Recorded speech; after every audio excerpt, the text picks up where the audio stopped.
Hello, everybody, and welcome into the Bay LA Podcast, Episode 3, your home for everything Lakers, Warriors, and news from around the association. I'm your host and Lakers aficionado, Austin Sexton, recording here live at Playback Los Angeles. Joining me tonight, got my co-hosts and some new people as well. Coming to you live from the Bay Area, it's Casey Benz. How you doing, Casey? Good, how are you? Brock, coming to you live from Pittsburgh, PA. How's my boy? Episode 3. We missed you last episode, bro. We really did. I know. I was watching volleyball and not basketball. My badness. That's all good. We gave you the shout outs, though. We gave you the shout outs. Thanks, OGs. And new to the show, another Warriors guy, because we're going to go deep into the Warriors talk tonight. We've got Roman Bombesti. How are you doing, my guy? I'm good. Glad to be here. Happy to talk shop with the Warriors. I know, man.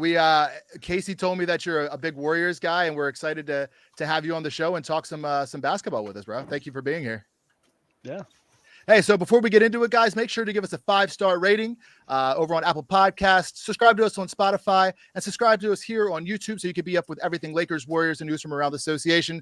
We're just a bunch of guys from a group chat who somehow ended up here on social media, so we'd love to keep this thing going and be able to talk basketball with you guys 24/7. So make sure to like and subscribe.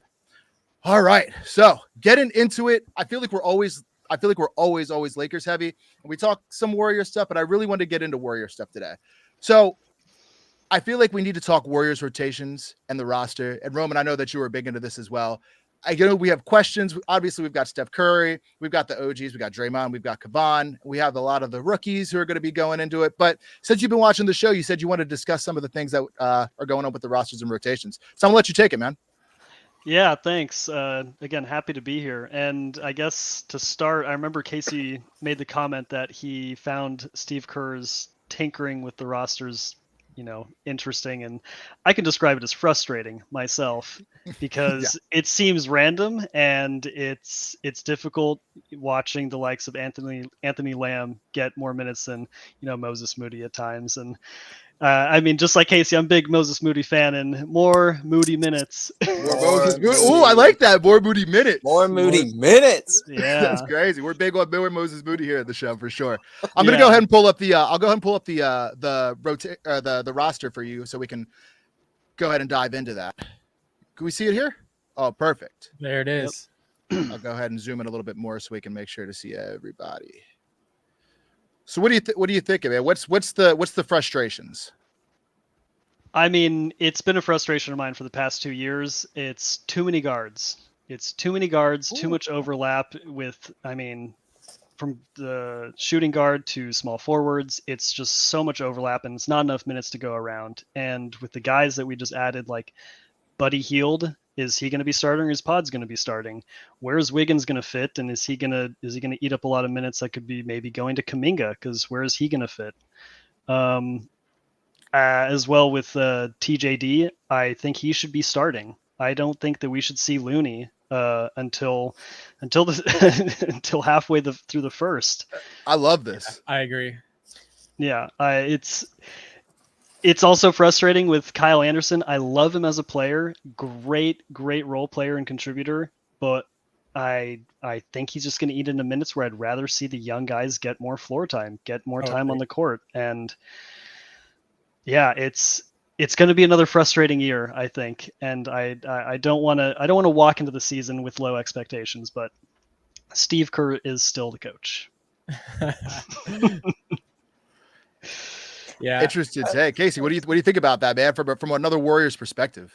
No, I totally agree, and I totally see where Roman's coming from. Like, there's so many guards on the lineup, but no one's like a really true ball handler, and I think that's where a guy like Chris Paul is going to be missed this season, because you have him coming in with the second unit, sometimes even starting, but he just kind of has that calming presence on the floor, and yeah, you don't really have that this year. I think your one true point guard is Steph Curry, but Steph Curry is like, he's going to be hounded by defenses. Yeah, Brock, I feel like you could try to like get in. I feel like you got something. Oh, no. I think we have to be honest where the Spurs are. Or sorry, the Warriors. Sorry, no, it's going to connect. I think about Wemby a lot too, bro. I think about No, Wemby a lot. I too. think we have to be honest. I'm gonna do a double take because I really like this line. I think we got to be honest where the Warriors are, and they're entering their Spurs years. Do you remember? I want to take y'all back to when the Big Three got older, and the reason why everyone bitches about people sitting and missing games is because Popovich would sit them because they were tired old dogs. So Kevon Looney, I'm all for it. Sit his ass. But guess who's going to come into the playoffs, bring in that fresh legs, big body music? Kevon Looney. Why not? Sit Draymond more. Sit Steph more. Let these young cats grow, and then they peel back in the playoffs. Enter your Spurs golden years, bro. I like that. Taking it back. Who? So thank you. In that timeline, was that? Are we talking like Kawhi Leonard being a young pup? Is that where we're okay? Yes. But then he took it over. But like my man, they were taking on the Heatles and taking it to the Heatles. This is true. And they were old as hell, and they lost, and they were like run it back, and then they won and ended them. So I think Steve Kerr needs to like let the ego go of his big two now, and just like peel him back, dude. Could you say that the Warriors have a big three if you put in what is TSD? No, I'm sorry. Okay, that's very fair. So then this is a perfect segue that we were talking about earlier before we came into the show. But we were talking, what's the timeline? Which timeline are we running with here? And it seems like we're kind of all in a of agreement that we got to let the young pups go and get the experience, the time, see what kind of wins they can pick us up. And then when it comes to the playoffs, that's when you let the Xavi vets come in there. Absolutely. Especially a guy like Jonathan Kuminga, like there's all this hype around him, and I think he's due for a contract at the end of the season. And that's a huge decision the Warriors have to make. Like, are you going to pay this guy max money? Because if they don't, somebody else will. Right. But you got to let him play, like, and consistently too, especially if he's going to be viewed as like one of your faces of the franchise. You know, I was thinking earlier, Roman, when you were talking about Anthony Lamb, I completely forgot about AL, bro. He gave it to the Lakers. Whenever we play you guys, like he's always so good against us. I'm always like, who the fuck is this guy? So I'm actually an Anthony Lamb fan. But okay, let's go back to your guys' roster and let's talk rotations, because I'm interested. Like you guys talk about, like let the young pups play, all of this. Like what? I'll start with you, Roman, because I feel like this is something you really wanted to talk about. Like, what is your ideal rotation, at least for like the first and second quarter, or even the whole game if you can get to it in enough time? But like, what does this look like for you? I'm not going to get through the whole game, but I'll say I think my ideal starting lineup is going to be Steph, Hield, Draymond, Wiggins, and TJD. I think that's my ideal starting lineup. I think Pod should be first off the bench, and then you kind of sprinkle in Kuminga, because I think Wiggins is going to need some minutes restrictions early on just to get him back into the flow, because he missed a lot of time. Right. But I mean, another point to what Casey said, Steph is the only ball handler we have right now. Who's going to come in and kind of manage that role? And if it's Pods, then who's going to be the two guard for that second team? Is that going to be Moody? Are we going to see GP2 out of nowhere? I know DeAnthony Melton is a guy that a lot of people were excited about for his defense and for a little bit of his shooting, but I'm not sure if he's going to fit into that 2-3 kind of role. I mean, Looney, he's going to have to find time because TJD he's going to be going through growing pains still, and so I think early on, if we start TJD, we're going to be seeing a little bit of split time with Looney, because you never know, he makes still young second year mistakes. He's going to be fouling a lot more, and we're gonna have to find time to get him off the court, and Looney's gonna have to step in. Yeah, I think that if you start T at 6 minutes, maybe Looney comes back in and runs it all the way to the beginning of the second. Give him like 2 or 3 minutes at the beginning of the second. Obviously, it's matchup dependent, but yeah, you guys have a lot of guards. I think to myself, are you just packaging these guys up to like get yourself another big man? Like, What is We've been going on? thinking of that for 2 years now, hoping something is going to happen, and it's been, left us wanting because we just still have this roster when it comes to the play-in games we're finding ourselves in, where Steph, who's going to be exhausted after just playing in the Olympics and playing very well, like there's going to have to be a real conversation of who actually steps in when he comes off the court, because I remember watching pods last year and he did okay handling the ball, but I don't know who else on the roster I'm really going to trust taking it up for the team. Totally. I'm really curious to see how that's going to be handled, because that is a massive gap right now, and there's going to be minutes there, but who takes that and who's actually being productive with those minutes, that's going to be really important. Is it crazy to think that maybe, just maybe, it's GP2? That is crazy. Is it crazy? Like I'm going down the depth chart, and I'm just like, bro. They broke up with him once already. It's messy. It was like a one night stand that they were like, let's try it again, and they were like, we don't really like you. I don't know. You know who else? Sorry, go ahead. Oh no, I want to talk about real quick.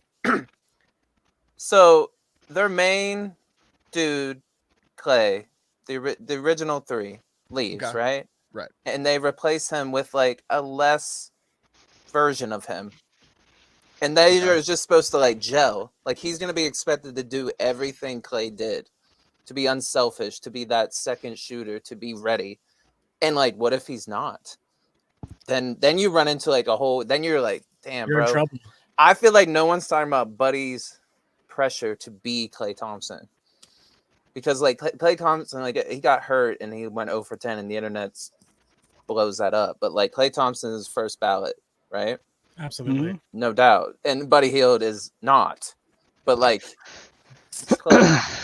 Yeah. So I feel like the Warriors are playing a lot of like ex-girlfriend things here, and I don't know how that's gonna work out for them. I mean, I feel like with their offseason additions, I think they're hoping that the sum of the parts will equal what they lost. Ooh. Whereas like Buddy Hield, good shooter. Kyle Anderson, he's okay at defending. He can shoot. Yeah. D'Anthony Melton, I think they brought him in for a little bit of a more defensive guard option for them to have. And I think that's kind of what their goal is, or was, with losing Clay and bringing in these guys, is to kind of fill that gap with the sum of the parts that they were able to get back from losing him. Crazy comp. This is probably a little bit off the cuff, but I always think this, and I'm trying to just be a little bit intriguing here. Hear me out. Is Buddy Hield the Kyle Anderson of Malik Monk's? Whoa. Is that crazy? I don't know. My brain's doing gymnastics right now. I like Kyle Anderson of Malik Monk's. Because I feel like Buddy is supposed to be this crazy microwave scorer. Because I feel like I look at Malik Monk and it's like he comes in, he's a halfway decent defender. Obviously, he's not known for his defense. He's known for microwave scoring. Great shooter, mid-range, great three-point shooter, gets to the hole super effectively. We miss him on the Lakers. And I feel like that's what everyone expects Buddy to be. And he's always just a little bit below what like the expectation is. I feel like I hear the name Buddy Hield and I'm like, yes. I watch Buddy Hield. I'm like, no. Yeah. Yeah, So, I feel like he's probably just, I don't know. Like I want to say his role is primarily just going to be shooting, like shoot threes. That's it. Yeah. Just I don't even think he needs to play D. They're just like hit it. But like the problem is he's playing with Draymond Green, dude. So if he starts missing, he's just gonna be like, get the fuck out. Like I guess the bar is so high that Buddy Hield needs to be the Michael Jordan of JJ Redicks. He has to be just perfect. Could be that. Okay. Just perfect. And you're like, but like conversely, if Buddy Hield just goes out there and just 5 for 5 right up the bat, then they're all just like, yeah, that's great. We got him. We're back. And then it's just like gels everything. But if he's off, Done. It's also like, how many shots is he going to be taking a night? That's what I'm saying. Like, how ready can you be on? It's like not your house. Like his shoes are still on. He's like waiting in the foyer. It's weird. It's weird. How many minutes can you expect Steph to play this season? Like, is it like, are we just gonna just be like 38 to 42 minutes? Like, and it is what it is. I think it might be similar to like LeBron, or how I thought LeBron's situation is going to be. Like, to start, it'll probably be down because he's coming off the Olympics, but they need him. Yeah. And they need him to like still be like MVP Steph Curry, which he showed us he can still be in the Olympics, but it's a long season. Yeah, it's tough, man. I definitely feel like the Lakers and the Warriors are in the same spot, especially with their stars. Like LeBron, as much as we want him to be like 34 to 36 minutes to start the year off, and I'm sure they're going to try and start it that way, but it's not going to be that way. Like, we need every fucking win we can get, because the West is just unforgiving. Like, you can't start off 4-6, 3-7. It's hard enough to start off 5-5 in the West. Like, you have to come off to a good start. And it's crazy to think like 6 out of the 12 teams are going to be that way. You know, like, it's so unforgiving. It's like you almost have to have like a 6-4, 7-3 start in order to be like, okay, we have a chance at being like a top 6. Yeah, I think you need to start out hot, and you also need to finish hot too, because if you slide at the end of the season, like, there's a team that could be rolling and just sneak up and steal a spot from you. Yeah. Is there anything that you're like, is there anybody on the trade market that you think is like worth getting, that you can package some of your all of your guards for in order to get? Oh man, that's tough. I haven't really looked at guards that we could potentially trade for, but at the very least, as a free agent option, I saw Markelle Fultz's name out there. He's out there. We can get him for a minimum. Dude, this is Brock in the group chat. I said that, and everybody. That's the number 1 pick. They collect number 1 pick. What do you think? Wiggins was ruined. Kevin Garnett came in and ruined him. Jimmy Butler ruined him. Markelle Fultz was set up to fail, dude. Yeah, I think he's the most worthwhile option that they can just pick up very easily, and I feel guards. like at least, I mean, sure. What are you willing to Oh, give up for him? That's the question. I mean, yeah.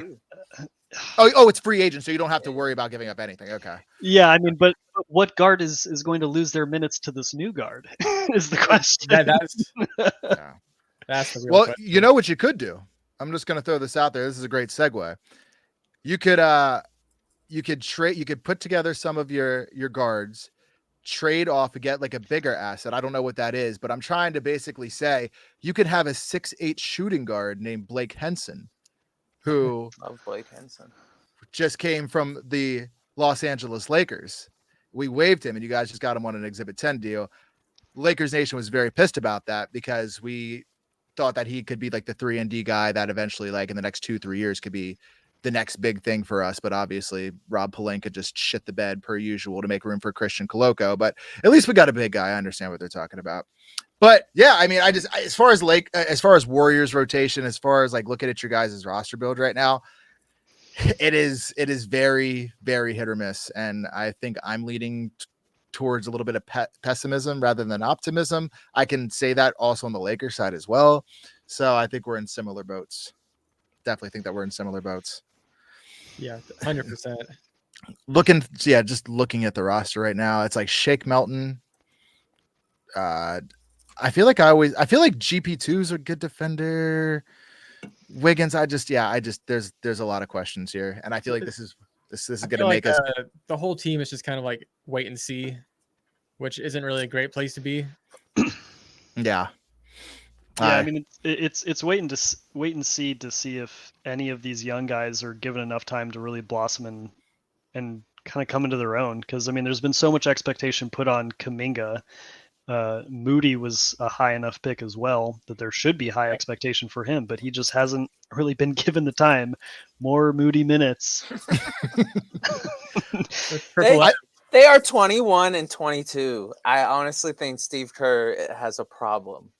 starting young guys, and maybe it's like defensive schemes or offense. Like maybe there's something to it, but like, damn, bro, just let them out there together and just see what happens. Yeah. Because it's like, I don't know. Like if they took off, then it's like Steph can step back. Totally. And if they want any chance of like being a contender, I think you need those youngsters to step up and blossom, and they can only do that if they have the opportunity to do so. Yes, this is it's so funny that we talk about like 3 years ago, 4 years ago, we're talking, it's like, is Steve Kerr in the realm of Phil Jackson? And is he in the realms of like one of the greatest coaches of all time, Greg Popovich's, Eric Spoelstra's? And now everyone's like, this guy's fucking ridiculous. What is he doing right now? You know? But I mean, like, Hey, it's brutal out here. It is brutal out here. But he's not watering his plants. He's watching them decay. And it's like, Steph's what, 36? Yep. Yeah, 36. Wow. That And makes me feel old. Dre's are 34. So it's like, buddy, it's only a matter of time until one of their MCLs pop, ACLs pop, and then it's back to those James Wiseman throw it away years. Yeah. Hey man, I'll take Wiseman on the Lakers. I'm happy. Where is he? Is he with Markelle Fultz? Did he say he's in Detroit? You know. Every time I think of Markelle Fultz, and I think why I'm so like scared to grab him is I think about that free throw. You know what I'm talking about? He bobbles it. Yeah, that was insane. And every time I think about that, I'm just like, nah, fam, I'm good. But yeah, he was a number 1 pick. I guess it doesn't hurt, but I mean, we're not going to give up D'Lo. He can handle the ball. No one else on this squad can handle the ball, right? Right. Like if you're getting locked up, is Kuminga bringing it up? Is Moses Moody bringing it? Who's bringing this up other than Pods or GP2? That's what I'm saying. GP2. Give it to GP2. Dude, I'm full court pressing him with Russell Westbrook on my second line in Denver. No doubt. Be like, Russ, you're playing 15 minutes. Get the fuck out there. Yeah. Just hunt the ball. Yeah, saddle up, Pods. Dude, he will be he might get on all fours and bark at Pods. He does not give a shit. Yeah. He is a savage. Do you think Russell Westbrook could win a championship with Denver? Hell yeah. Yeah, no, I think Denver's still a great roster, and they still have all the star talent that's gotten them a championship recently. So I think it's very much in the books for them. Actually, you know what would be cool now that since you're here with us tonight, Roman, I think maybe if I could pull the doc up, I would love to get Roman's far too early predictions of the Western Conference pecking order. Yeah. Oof. Oh boy. Oh, yeah. I thought about this after you guys did an episode 1. Yeah, I'm gonna go ahead and pull it down just to see if I could even do it. Let's say what do you think your top 3 would be? Top 3.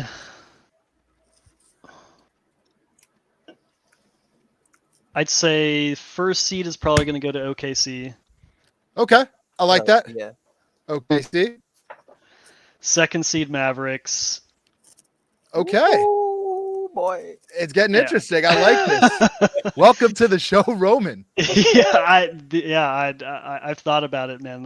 I love the Mavericks going forward. I think they have a great team, but I have to throw this out there just because I am so excited for his rise into stardom, because he already had a great rookie year, and the Spurs are the 3 seed.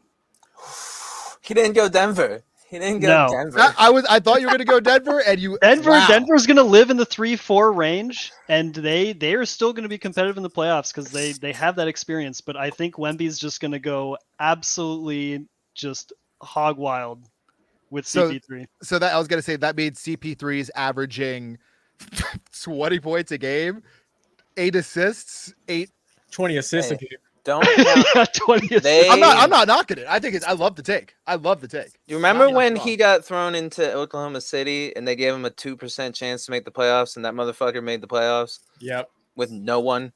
Yeah. And they were just like, Chris Paul was averaging 20, 10, and 5 or some shit. It was insane. Yeah. I think the Spurs are just being completely overlooked with how incredibly talented Wembanyama is. And I feel like they could easily just just take over the West just out of nowhere as a surprise, because everyone has all these other incumbents that they put, in that top 10 range where it's like, oh, everyone's in the mix, and I feel like the Spurs are not even being considered, and I think this is just such a great conversational point. I'm gonna go ahead and pull up their roster because that just blew my mind. Because I was thinking about the Spurs, and now we're on the Spurs. I'm happy about it. We all love the Spurs. I'm all for the throwaway year to get Cooper Flag. That's my big stance. I mean, yeah, he looks so good. Yeah. Devin Vassell is a baller for sure. Yep. I fuck with Devin Vassell. Keldon Johnson. Don't sleep on Zach Collins. Yeah, I saw Zach Collins. Oh. Didn't they get Harrison Barnes? Yeah, my man. Harrison Barnes. The OG Warriors tank pick. If you Malachi Flynn. Oh man. What are our thoughts? What are the thoughts on Jeremy Sochan? Trying too hard to be Dennis Rodman. Has to Wemby. Yeah, I mean he's an interesting guy. They had him running point guard for half of the season last year. Yeah. They had their own struggles at who was taking the ball up for them. That was insane to watch. Yeah, but hey, Malachi Flynn is there. I'm ready for him. Stephon Castle, I think he's interesting. He's a draft pick from UConn. Mm-hmm. Wow. I don't know. You got Chris Paul there. They got rid of ISO Rob for Stephon Castle. They did do that. They might eat it. Okay, I great take. So, wow. That Spurs at 3. Spurs at 3. Who we got it for? Who do we got it for, man? 4, I was going to put the Grizzlies. Oh, my God. Yeah. Okay, I got the Grizzlies there. All right, so we don't have Nuggets at the 3 or the 4. Okay. Yeah, I mean, they can be in that range. It's going to get so close between all that. Okay. Yeah, I mean, we can throw the Nuggets in next at 5. Okay. 6. I want to have an optimistic outlook on the Pelicans, but I don't know if they're even going to be a guaranteed playoff spot. I think they're going to be in the play-in. So it's 6. Ugh. We got the Suns. We have the Rockets. We have Lakers. Warriors. Roman doesn't buy into that. Oh, the T-Wolves all the way down. T-Wolves. I feel like I still need to be surprised by the T-Wolves that they're. You weren't last year? I don't know. I mean, I was surprised at Rudy Gobert's turnaround jumper to pretty much seal the game. That's fair. I guess that was the most surprising part. Yeah. But I don't know. I feel like I need to see it again from them. Okay. That's fair. I just want to see consistency because that last year, sure, we can say it was a surprise, but I want to see consistency, I guess is the word I can use. Okay. So they can prove me wrong, but yeah, they could probably be in that last guaranteed spot because they have the talent, but. All right. So now we've got our play-ins. Rockets at 7, Kings at 8, Warriors at 9. Don't get it. I will. Don't give it I'll to say the Lakers at 10. Don't give it to him.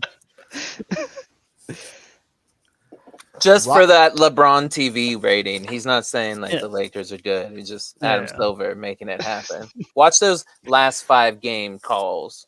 So just to confirm, that means that the Suns are off this list. Out. Completely. There you go. Listen, I'm all in on Spurs winning the championship now. I just needed Roman to say 3 seed. As well as the Pelicans being completely out.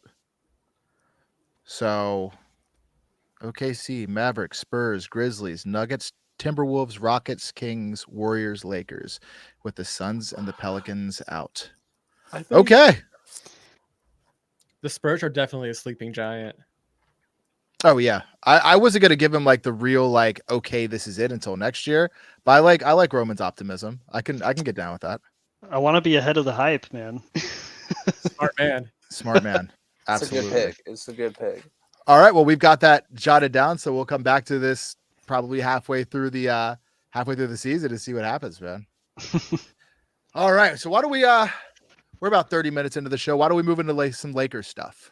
And then also, Brock, we're gonna get into some other things later. We're gonna get into your boys in a bit. We're gonna get into your boys in a bit. I don't know. I might just be a Spurs fan after this. Uh-oh. I feel like you're always so swayed by the end of a show. You're like, you know what? Episode 1, I was like, you know what? LeBron's probably getting to the Western Conference Final in his last year. It's gonna be a Disney movie. A Disney movie. All right. So bringing up some Lakers stuff, and I was sitting there thinking today. Obviously, we need a big. We're kind of happy about Christian Coloco. We'll see what happens. We've got 50 games to see what he does, to see if we waive somebody in order to put him onto a guaranteed contract that would essentially be a veteran's min, but would send us into the second tier apron, which I'm not too happy about. The restrictions are not going to be good for the team. So if Christian Coloco does not work out, one thing that we've been hearing a lot about is Jonas Valanciunas. The person who actually made this claim was apparently, possibly the new Shams, Brian Windhorst. Ooh. So we put that in the group chat earlier. I would love to see I'd love to see Wendy ascend. I'm a Wendy guy. I like the Hoops Collective podcast as well. I do listen to that. So I'm trying to think about what would make sense for a Jonas Valanciunas trade package. So essentially, guys, Jonas Valanciunas is making the mid-level exception, which is about $30 million over 3 years. So he's making $10 million a year, right? Kind of sucks because this was a part of the LeBron list. He was on the LeBron list along with Klay Thompson, DeMar DeRozan. It was Valanciunas, just any kind of guy that could take you over the hump. We didn't get it done. We thought it was going to be Klay. We thought it was going to be Jonas. It didn't happen. So it comes down to the point of what can we do to be able to get him from the Wizards. So right now, D'Angelo Russell is making about $18 million and some change. Pretty good contract in order to be able to throw out. However, he doesn't seem to have a lot of trade value around the league because everybody says he's a great regular rotational player for the regular season, and then the playoffs come and he shits the bed, right? We also have Rui Hachimura, who's making about 16. He's making 17. Is that possible? We have Austin Reeves. We also have Jared Vanderbilt. All of these contracts who could go over to Washington. Obviously, we would have to throw in some trade capital because of the amount of years that are on the contract. So trade capital and assets. The Lakers have two picks in order to trade. Not too much trade capital. What would you guys do? Who do you think the Lakers could get rid of in order to acquire a big man? That's tricky because the Wizards are, a rebuilding team. So I feel like they'd want like a young player that they could build around with Jordan Poole, Tyus Jones, Kyle Kuzma, our old friend. Love that Kuzma. guy. Yeah, I'll go ahead and pull up the current Lakers roster in order so you can see some things, how to break things down as well. So yeah, Jared Vanderbilt has another 3 years on his contract and a player option. Christian Coloco, obviously, we just got him. We aren't worried about Goen, Oliveri, Kelly. Those guys are our two-way guys and our G Leaguers, as well as Dalton Connect and Bronny James. Bronny James with a 4-year contract, by the way, guaranteed. Cam Reddish, veteran minimum, as well as Jackson Hayes. We also have Gabe Vincent, definitely a contract that you can stack up. Maxwell Lewis is another, and JHS is another one of our two more of our G Leaguers. Maybe Jalen Hood-Schifino gets some minutes this year, but not exactly sure. But what makes sense to you guys? I know you don't know the numbers all that well, but what do you think is worth giving up in order to get that big man?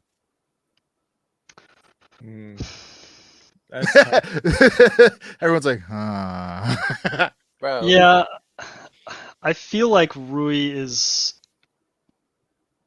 my pick for who to give up first. Rui Hachimura. Yeah, I know he's young. I mean, he's good, but I feel like he's the most attractive piece. Yeah, I agree, especially because they probably don't want another guard. No. So I feel like D'Angelo Russell wouldn't be a fit for them. So we Austin give up Reeves, Rui. I would not give up. I think my guess is Austin Reeves is untouchable to the Lakers organization. Oh, unless we're talking like a superstar. I would, as a Lakers enthusiast, I would be fucking heated if we gave up Austin Reeves. I know we didn't have a super great season last year. I mean, he was okay. He probably stayed the same as he did from his first year with us, but he was also he did FIBA, so he had kind of tired legs coming into the year and never really fully got adjusted. We're kind of expecting him to take a step forward, so I don't think we get rid of him. So we're thinking Rui Hachimura is going to be our best bet going back to Washington. It might be more than that too. Like it might be Rui and like Vanderbilt plus some, drafts. Like I think they try to fleece the Lakers. Yeah. Also, too, something to note, and I'm starting to study up on this a bit, but with us being in the first apron, we have to send out more salary than we take back. So we can't take in less salary. It has to be more. So yeah, we're probably going to have to stack on 2 contracts. It kind of hurts to think about getting rid of Jared Vanderbilt because I think he is such a good piece when healthy, but I have seen him way more unhealthy than I have seen him healthy. And I'm starting to get to that point too, especially with him possibly not being able to start with training camp. If he has another injury season, I think it's time to let that ship sail. And it hurts to say that because he's such a great defender. And I always come back to people saying that I hate to bring up the Warriors Lakers series from 2 years ago, but when I think it was the very first play of the very first game and Jared Vanderbilt stole the ball from Curry, went and got a layup, and everyone was saying that he wouldn't be able to handle it. So I always come back to that moment. I absolutely love that. But I think it might be time to let that ship sail if he can't get fully healthy. So I think that's another contract that you can stack up there as well. Which means the starting lineup, if we gave up those 2, because those are 2 starters, those are 2 irreplaceable pieces, essentially. So we're talking about Anthony Davis, Jonas Valanciunas, Austin Reeves, D'Angelo Russell, and Max Christie. Dude, fuck Max Christie. No, I can't. He's taking the step forward this year. Hold on. I don't think you know who the Wizards GM is.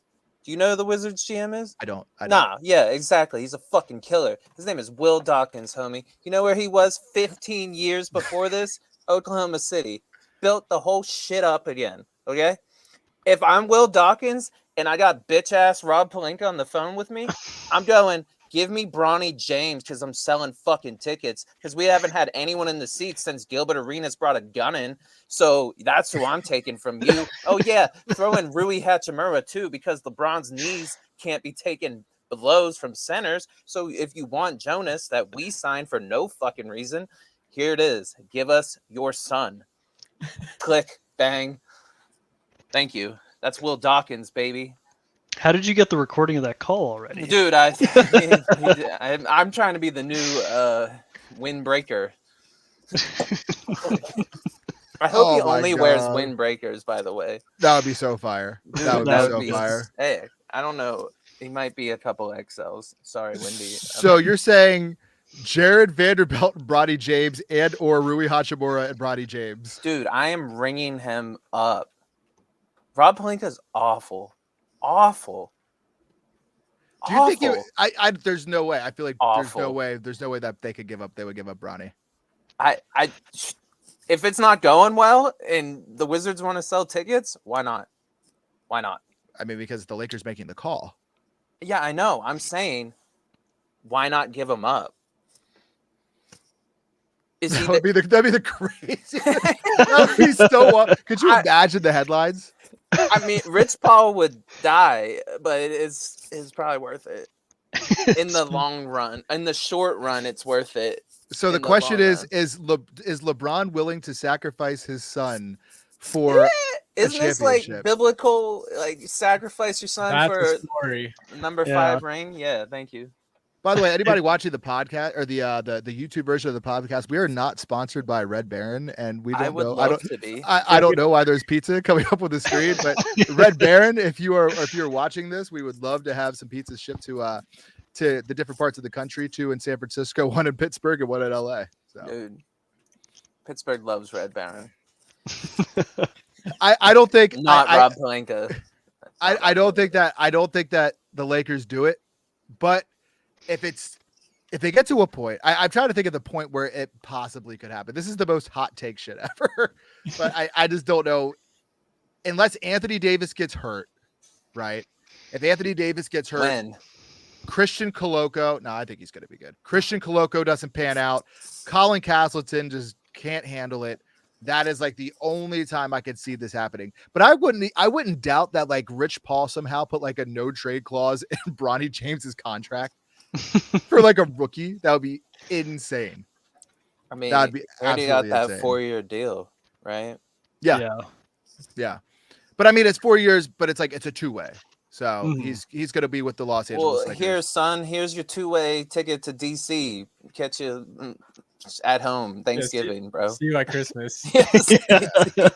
See you at Christmas Day when we beat you by 90. The Wizards get a Christmas Day game. Oh man. Yeah, he can Could you learn imagine? from Jordan Poole. It'll be a lovely atmosphere for his son. Yeah.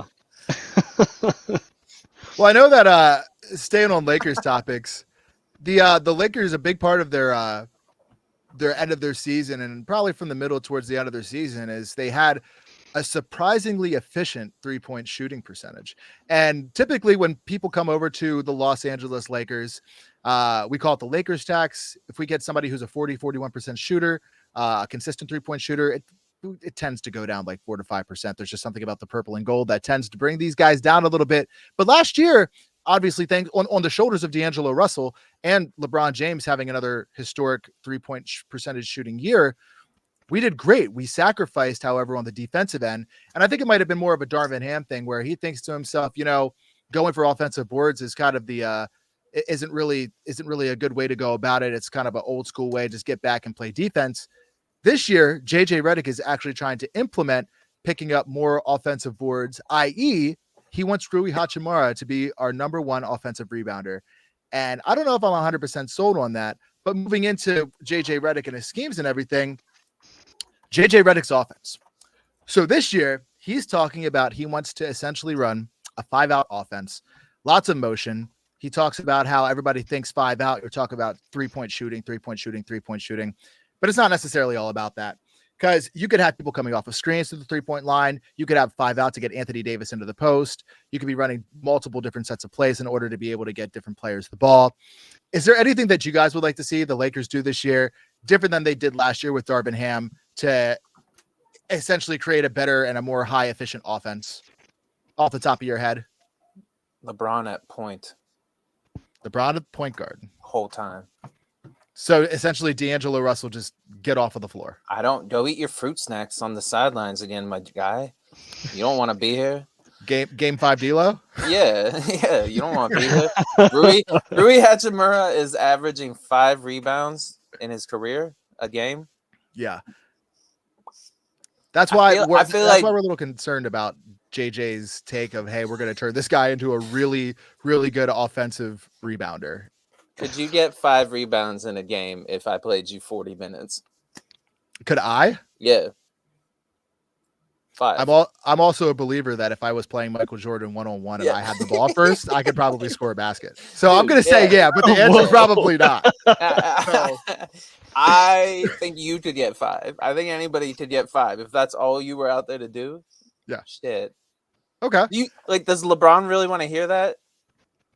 Yeah, probably not. Nah. Sorry. Yeah. Go. Nah, it's all good. Essentially, like, and I admire JJ Redick for coming in. He's great with the media. I think he's a brilliant basketball mind.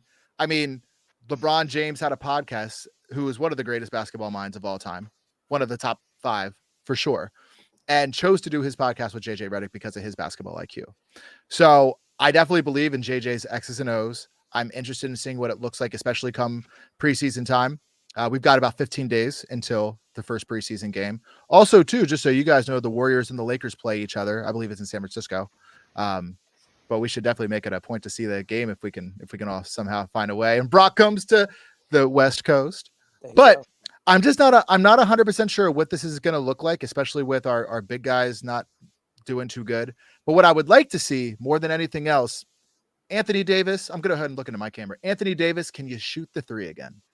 Can you shoot the 3 again? In the 2020 season, Anthony Davis was averaging 4.1 3-point attempts per game. That was amazing because it forced all of the big guys to have to go out and guard him, which freed up the center of the floor for LeBron, Danny Green, Rajon Rondo to go to the basket. So I think that if the Lakers can increase Anthony Davis's 3-point percentage, I think that we could actually have a better rotation and flow to the game. One of my takes. I don't know. Yeah, I agree. I feel like I'd rather see Anthony Davis take more 3-pointers than taking more contested mid-range shots. Yeah. Yeah, I mean, having him play the 5, that's kind of how he ends up getting injured all the time. Just constantly banging into people and people falling on him, tripping him, running into his knees. Like, spare the guy that because he's so critical to, I mean, your offensive potency. Like, he just does so much for the team. And yeah, I think he has the ability to shoot threes at a high clip, as you just listed off the stat from 2 years ago. I agree. I think they absolutely need to push that more, especially if the 5-out offense is going to be what they want to start pushing more. But yeah, I don't know. Brock, I see you over there just fucking plot. I swear, every time I say something about Anthony Davis, I just wait for him to come off the top rope. He's made of glass, bro. He's just fragile as shit. He has a career 3-point percentage of 29.7. Okay, for instance, Dalton Connect shot 42.4. That motherfucker should be shooting the threes, not Anthony Davis. Well, we expect. I cursed. I'm sorry. It's okay. We're a swear-friendly show here.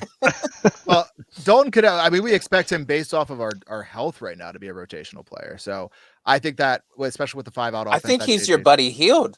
I think he's got to just step in and do it. I think they put it all on him. And he's like, what about like a 2nd-round pick? And they're like, we're sending him to the Wizards. It's cool, bro. Don't even trip. It is a little bit unfortunate though, because of the lack of roster moves that the Lakers made this year, that forces everybody else to be that much better. You know what I mean? So look, basically Austin Reeves has to take another step forward. Dalton Connect needs to be a great 3-point shooter and a pretty decent defender. Didn't look the best on defense in Summer League, and that's just against the Summer League guys. Dalton Connect's gonna have to chase her. Essentially, put it like this: Dalton Connect is gonna have to run around and chase Michael Porter Jr. That was the nicest way of saying Rob Pelinka fucking sucks at his job. Cool. But that it's was also the nicest way to say, you're like, everyone has to step up a level. Like, yeah, because he didn't get any help for like the 4th year in a row for his 41-year-old aging superstar. Shit, dude, get him some help. At least the Warriors are like, hey, Steph, we still got like these young guys who might work out. The Lakers are just like, Jared Vanderbilt, good guy. Makes great pancakes. But the thing is if I can't necessarily be mad at not doing anything because the Lakers went to the Western Conference Finals with the same roster. And yes, maybe it was based off of the path. Like I think that we were a good matchup against the Warriors. I think that we were a good matchup against Memphis when they were younger. Obviously, they had Dylan Brooks poking the bear at that time, you know.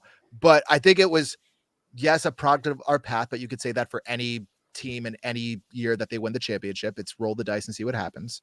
But I think fully healthy, I'm a shout this back. You know how I feel about Christian Wood, no Diddy. Like, I think that he's a great player, man. Like, I really like Christian Wood along the side. Yes, I know. We'll cut this part out. Yes, I really like him along the side of Anthony Davis.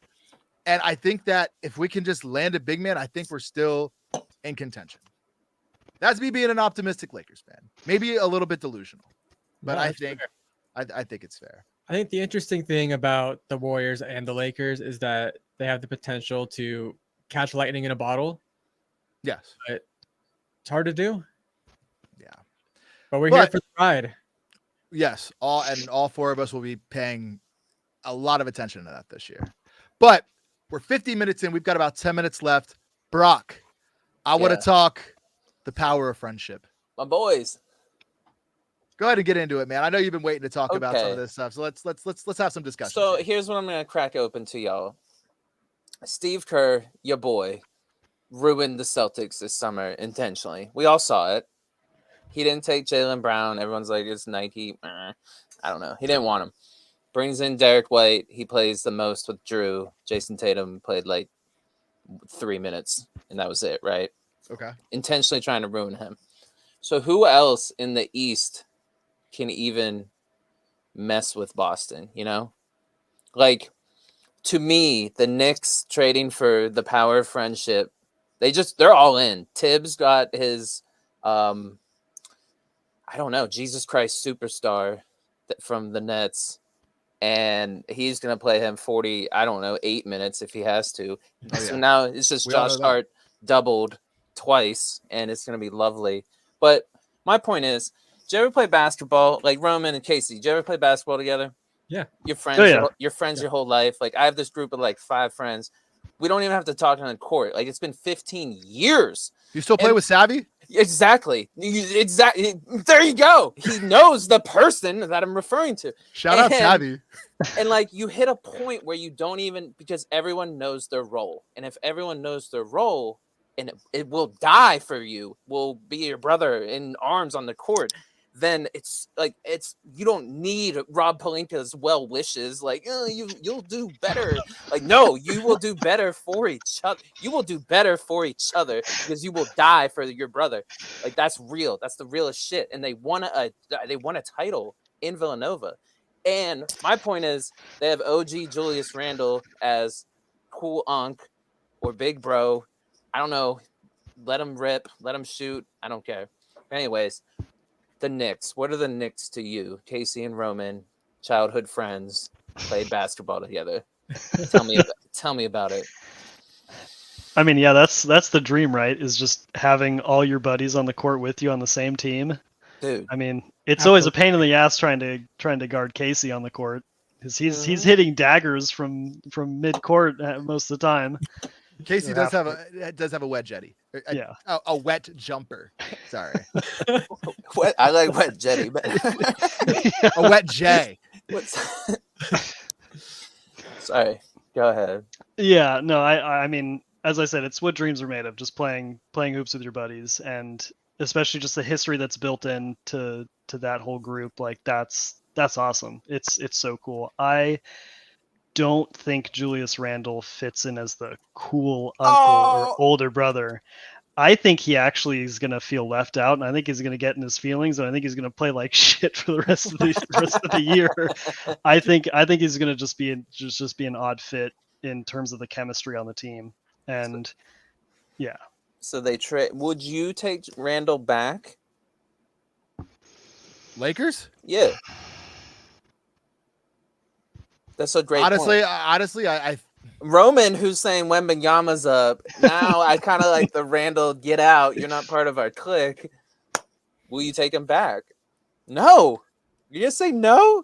I'm not saying no, but I'm trying to think of how it makes sense. And I don't think that he's big. Like he's a big body, but he's not the 7 foot like bruiser. Like I think about it from the perspective of, is Julius Randle going to like lock up Jokic?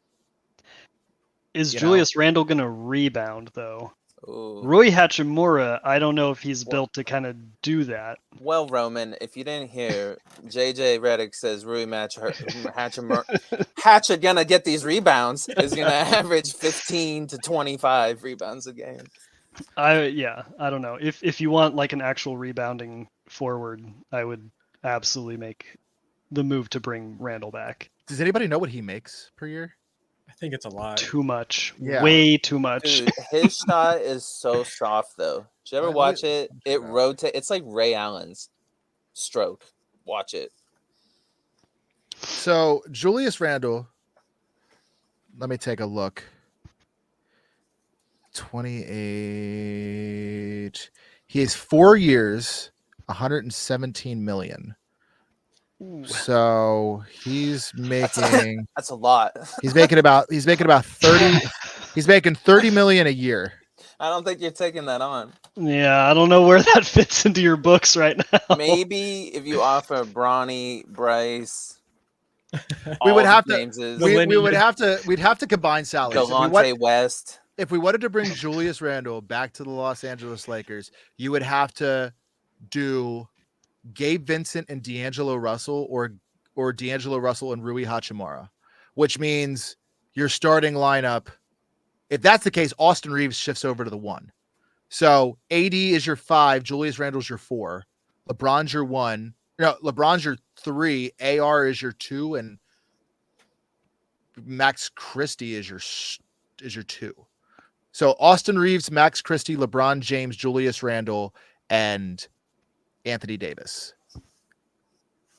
Off of the bench, you have Jared Vanderbilt, you have Christian Koloko, you have Gabe Vincent, you have Jackson Hayes, Christian Wood. That's in theory. DeMar, I say it. DeMar, I like it. It's not the worst. It's not the worst. And this is Julius's last year's. So I'm not mad at that. It's something to think about. Let's put a pin in this. I mean, he's 6'8", 250, bro. He's 6'8", 250. I mean, he's LeBron size. Yeah, that's. I mean, who's locking up? You threw it into the air like somebody has locked up Jokic. Well, I mean, I think the best person in the league to take on that challenge is Joel Embiid, who just got paid today. But Yeah. Yeah, I don't know. Let's put a pin in that. I'm gonna mark this to come back to later. But also, I was thinking at the same time too, another move possibly that the Knicks could make is trading Julius Randle to the Washington Wizards. Wizards get Valanciunas and probably another contract. So throw in like Kyle Kuzma or something like that. That could be kind of scary. Kuzma would be cool in a Knicks jersey. Yeah. I'm so like it is, but bro, Jordan Poole playing in Madison Square Garden with the baddies, he's going for like 40 a game. Yeah, a game. MVP year. Brody's to shave that mustache, bro. Looking like a creeper. I ain't gonna lie. Can you pull up Jordan Poole's mustache? Where's it at? What's it look like? They got Landry Shamet. Like their bench isn't bad either. So and we forget about OG Anunoby. Can we pull up a picture of this man? Where's this man's at? I just there's not like a good. I can't really find it. I guess I could just go to Google Images. Be the easiest way to do this. This is Jordan Poole playing in New York right here. You ready for this? This is the vibes. That's your guy right there. That stash is a little rough. Yeah, man. People will start wearing mustaches in New York if his trade goes down. I like that the Wizards are just this mythical place where we know they're gonna be terrible. So like, who can you pick from their team? Yeah, for sure. It's like them and like Portland. You know, it's like them in Portland. Why can't? Or go ahead. Sorry. Oh, why can't y'all get Dame out of Milwaukee? I don't think it's worth it. Oh. For the Lakers, I think he's a great player, but just like I'm talking about like just contracts, bro. Like this apron system is just so ridiculous. It is pretty hard to work with, I feel like. I like that Roman immediately was like, nah, Julius Randle's not cool. Not even like they could have had like a nice little friendship. Nah. Nothing. All right, guys. Well, we've got about a minute.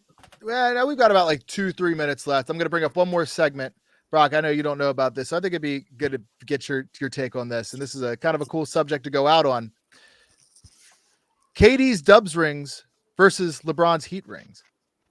Who would you say's rings are worth more, or whose rings are better? Me. Yeah, you. Go ahead and start. It's Kevin Durant's, bro.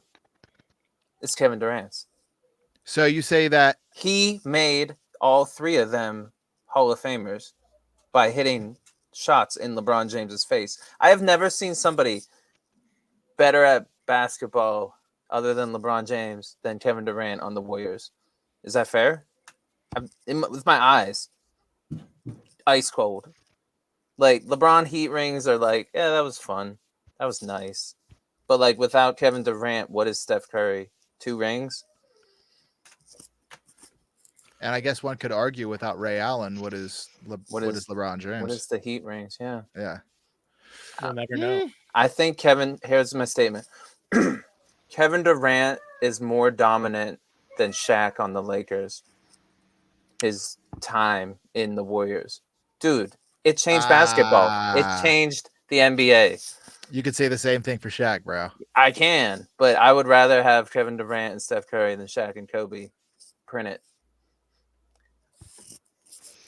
There's been a lot of hot takes here today. There's been a lot of hot takes. Been a lot of hot takes here today on the Bay LA podcast. I think y'all forget.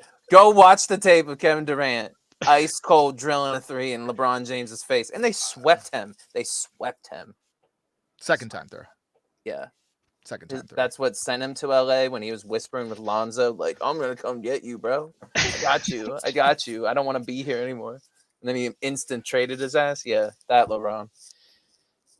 Sorry, don't forget it. I mean, who can, bro? Who can? I thought my Warriors friends would jump with me, like, yeah, KD's Dubs rings. So for sure, and Kevin Durant, like his time with the Warriors, he was easily like the best player in basketball, like in the world. Past LeBron, right? I can agree with that.